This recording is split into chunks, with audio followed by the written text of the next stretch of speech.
आज की ये रिपोर्ट सिर्फ एक खबर नहीं है, बल्कि एक ऐसी जमीनी सच्चाई है जो सीमा, समाज, कानून और मानवीय भावनाओं चारों को एक साथ जोड़ती है। एक तरफ देश भर में बकरीद की तैयारियां अपने चरम पर है, बाजारों में रौनक है, दुकानों पर भीड़ है, लोग खरीदारी में जुटे हैं, बच्चे उत्साहित हैं और पूरे देश में त्योहार का माहौल दिखाई दे रहा है। लेकिन इसी उत्सव के बीच पश्चिम बंगाल के सीमावर्ती जिलों उत्तर 24 परगना, मालदा और आसपास के इलाकों से जो तस्वीरें सामने आ रही हैं, उन्होंने माहौल को एक अलग ही दिशा दे दी है। यहाँ अचानक लोगों की आवाजाही बढ़ी हुई दिख रही है, सीमा के पास भीड़ इकट्ठा होती नजर आ रही है और कई जगहों पर ऐसे दृश्य सामने आ रहे हैं जो सामान्य दिनों से बिल्कुल अलग है। कई लोग अपने परिवारों के साथ, कुछ अकेले और कुछ छोटे बच्चों के साथ सीमा की ओर बढ़ते देखे जा रहे हैं। उनके हाथों में छोटे बैग हैं, कुछ जरूरी सामान है और उनके चेहरों पर एक अजीब सी खामोशी है। न पूरी तरह डर, न पूरी तरह उम्मीद, बल्कि दोनों के बीच फंसी हुई एक स्थिति। स्थानीय रिपोर्ट्स और सूत्रों के मुताबिक कई जगहों पर ऐसे समूह देखे गए जो सीमा पार कर अपने देश लौटने की कोशिश कर रहे हैं। हालांकि प्रशासन की ओर से इस पर पूरी निगरानी रखी जा रही है और जांच की प्रक्रिया भी जारी है। लेकिन जमीनी स्तर पर जो हलचल दिखाई दे रही है, उसने कई सवाल खड़े कर दिए हैं। कुछ लोगों का कहना है कि ये वापसी स्वेच्छा से हो रही है, जबकि कुछ का मानना है कि हाल के समय में बढ़ी सख्ती और डर का माहौल भी इसके पीछे एक बड़ा कारण हो सकता है। लेकिन सच्चाई क्या है, ये पूरी जांच के बाद ही स्पष्ट हो पाएगा। इसी बीच सीमा क्षेत्रों से कई मानवीय कहानियां भी सामने आ रही हैं, जो इस पूरे मुद्दे को सिर्फ कानूनी या राजनीतिक नहीं, बल्कि इसे एक भावनात्मक और मानवीय संकट के रूप में भी दिखाती है। इन कहानियों में एक नाम है रोजीना बीबी का। रोजीना की कहानी उन हजारों लोगों की कहानी जैसी है जो हालातों के चलते एक देश में रह गए, लेकिन जिनकी जड़ें दूसरे देश से जुड़ी हुई हैं।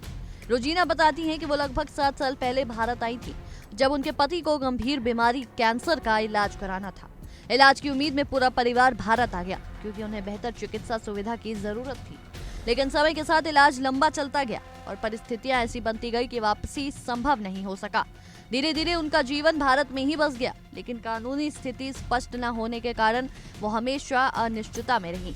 रोजीना कहती हैं कि उन्होंने कभी नहीं सोचा था कि एक इलाज की वजह से उनका पूरा जीवन इस तरह बदल जाएगा। उनके शब्दों में एक दर्द है जो सिर्फ व्यक्तिगत नहीं बल्कि एक बड़ी स्थिति को दर्शाता है। हाल ही में स्थिति तब और बदल गई जब उनके मकान मालिक ने उन्हें घर खाली करने को कहा। उनका कहना है कि बढ़ते तनाव और प्रशासनिक सख्ती के माहौल में लोग अब किसी भी तरह का जोखिम नहीं लेना चाहते और इसी वजह से उन्होंने अपना ठिकाना छोड़ना पड़ा। अब रोजीना के पास केवल एक ही रास्ता बचा है, वापसी का रास्ता। लेकिन ये वापसी उनके लिए सिर्फ एक यात्रा नहीं है, बल्कि एक टूटे हुए जीवन को समेटने जैसा है। वो कहती हैं कि यहाँ उनके सालों के रिश्ते, अनुभव और यादें हैं जिन्हें छोड़कर जाना आसान नहीं है, लेकिन हालात ने उन्हें उस मोड़ पर ला खड़ा किया है जहां निर्णय उनकी इच्छा से ज्यादा परिस्थितियों के नियंत्रण में है। इसी तरह की कई और कहानियां सीमावर्ती इलाकों से सामने आ रही हैं। कुछ लोग ऐसे हैं जिन्होंने यहाँ परिवार बना लिया है, कुछ ने बच्चों को जन्म दिया है और कुछ ने अपने जीवन का बड़ा हिस्सा यहाँ गुजार दिया है। लेकिन अब वो सभी भी एक ऐसे मोड़ पर है जहाँ भविष्य पूरी तरह अनिश्चित दिखाई दे रही है। हकीमपुर चेक पॉइंट की स्थिति भी इस समय काफी संवेदनशील बताई जा रही है। मंगलवार सुबह यहाँ 100 से अधिक लोग इकट्ठा हुए थे। इनमें पुरुष, महिलाएं और बच्चे शामिल थे जो सीमा पार कर अपने देश की लौटने की कोशिश कर रहे थे। इन लोगों की स्थिति अलग अलग है, लेकिन उनकी परेशानियां एक जैसी हैं। अनिश्चितता, डर और भविष्य को लेकर चिंता। कुछ लोग वर्षों पहले भारत आए थे, कुछ ने यहीं रोजगार पाया, कुछ ने परिवार बसाया और कुछ ने इसे ही अपना घर मान लिया। लेकिन अब बदलते हालात में वो सभी एक ऐसे मोड़ पर खड़े हैं जहां उन्हें अपने जीवन से जुड़े सबसे कठिन निर्णय लेने पड़ रहे हैं। सीमा पार मौजूद ऐसे कई परिवार इस दुविधा में हैं। कहीं बिछड़ने का डर है, कहीं भविष्य का संकट है और कहीं जीवन पूरी तरह अनिश्चितता में फंसा हुआ है। इसी पूरे घटनाक्रम के बीच राजनीतिक बयानबाजी भी लगातार तेज हो गई है। कुछ नेताओं का कहना है कि अवैध रूप से रह रहे लोगों की पहचान करना और कानूनी प्रक्रिया के तहत कार्रवाई करना जरूरी है। उनका तर्क है कि सरकारी योजनाओं और संसाधनों का लाभ केवल पात्र नागरिकों तक ही सीमित रहना चाहिए। वहीं दूसरी तरफ कई सामाजिक संगठन और मानवाधिकार कार्यकर्ता इस मुद्दे को एक मानवीय दृष्टिकोण से देखने की बात कर रहे हैं। उनका कहना है कि इतने वर्षों से रह रहे लोगों को अचानक इस तरह अलग करना बच्चों, महिलाओं और परिवारों के लिए बेहद कठिन स्थिति पैदा कर सकता है। ये बहस अब सिर्फ प्रशासनिक नहीं रही, बल्कि ये एक सामाजिक, राजनीतिक और मानवीय बहस बन चुकी है, जिसमें दोनों पक्षों के तर्क बेहद मजबूत और संवेदनशील हैं। इसी बीच सीमा सुरक्षा बल यानी बीएसएफ ने भी अपनी निगरानी और कड़ी कर दी है। सीमा चौकियों पर लगातार जांच चल रही है। हर व्यक्ति के दस्तावेजों की जांच की जा रही है और संदिग्ध गतिविधियों पर विशेष नजर रखी जा रही है। कुछ जगहों पर अस्थायी होल्डिंग सेंटर बनाए जाने की प्रक्रिया भी शुरू की गई है, जहां लोगों को कुछ समय के लिए रखा जा सकता है ताकि उनकी पहचान, दस्तावेज और स्थिति की पूरी तरह जांच की जा सके। प्रशासन का कहना है कि ये कदम कानून व्यवस्था और सीमा सुरक्षा को मजबूत करने के लिए जरूरी है, लेकिन जमीनी हकीकत ये है कि यहाँ सिर्फ कागजी प्रक्रिया नहीं बल्कि इंसानी जिंदगियां, रिश्ते और भविष्य भी जुड़े हुए हैं। स्थानीय लोगों की राय इस मुद्दे पर बटी हुई है। कुछ लोग इसे व्यवस्था बनाए रखने के लिए जरूरी कदम मानते हैं, जबकि कुछ लोग इसे बेहद संवेदनशील मानते हुए कहते हैं कि हर मामले में मानवता को भी ध्यान में रखना चाहिए। विशेषज्ञों का मानना है कि सीमा क्षेत्रों में ऐसे हालात हमेशा बेहद जटिल होते हैं, क्योंकि यहाँ कानून, सुरक्षा और मानवता तीनों को एक साथ संतुलित करना पड़ता है और किसी भी निर्णय का असर केवल प्रशासन तक सीमित नहीं रहता, बल्कि ये सीधे लोगों के जीवन और उनके भविष्य को प्रभावित करता है। फिलहाल स्थिति ये है कि सीमावर्ती इलाकों में हलचल जारी है, लोग असमंजस में हैं, प्रशासन सतर्क है और आने वाले दिनों में स्थिति और स्पष्ट होने की उम्मीद है। लेकिन ये भी साफ है कि ये मुद्दा अब सिर्फ एक स्थानीय घटना नहीं रहा, बल्कि एक बड़े मानवीय और प्रशासनिक विमर्श का हिस्सा बन चुका है।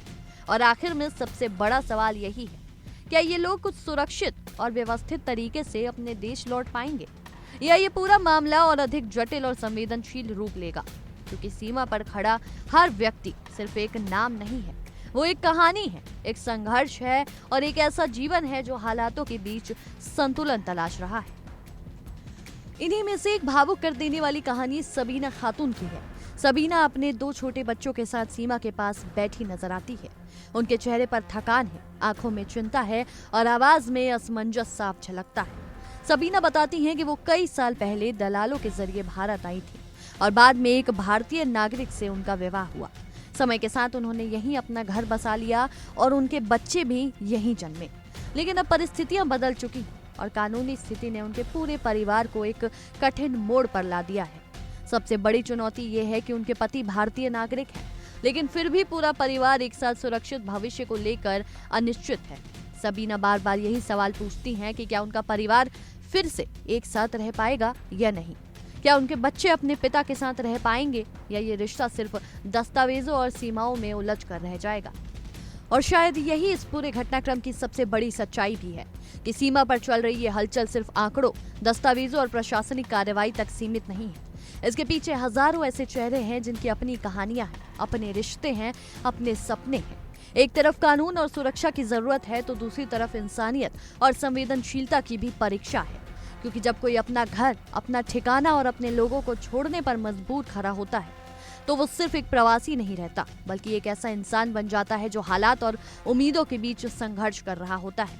आने वाले दिनों में प्रशासन क्या फैसला लेता है, सीमा पर हालात किस दिशा में जाते हैं और इन परिवारों का भविष्य क्या होगा, इस पर पूरे देश की नजर बनी रहेगी। लेकिन इतना तय है कि ये मुद्दा आने वाले समय में सिर्फ राजनीतिक बहस नहीं बल्कि मानवता और व्यवस्था दोनों की सबसे बड़ी परीक्षा बनने वाला है। और आखिर में सवाल सिर्फ इतना ही नहीं है कि कौन किस देश में रहेगा, बल्कि ये भी है कि क्या हर फैसला इंसानियत को साथ लेकर लिया जाएगा या फिर सीमाएं रिश्तों और जिंदगियों से बड़ी साबित होंगी। फिलहाल के लिए हमारी इस रिपोर्ट में इतना ही।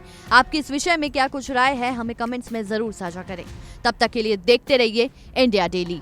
देखिए इंडिया डेली 24/7 अब आपकी स्मार्ट टीवी पर। इंडिया डेली मौजूद है सभी डिजिटल प्लेटफॉर्म पर लाइव और लगातार। इंडिया डेली 24/7 हर दिन राष्ट्र को समर्पित।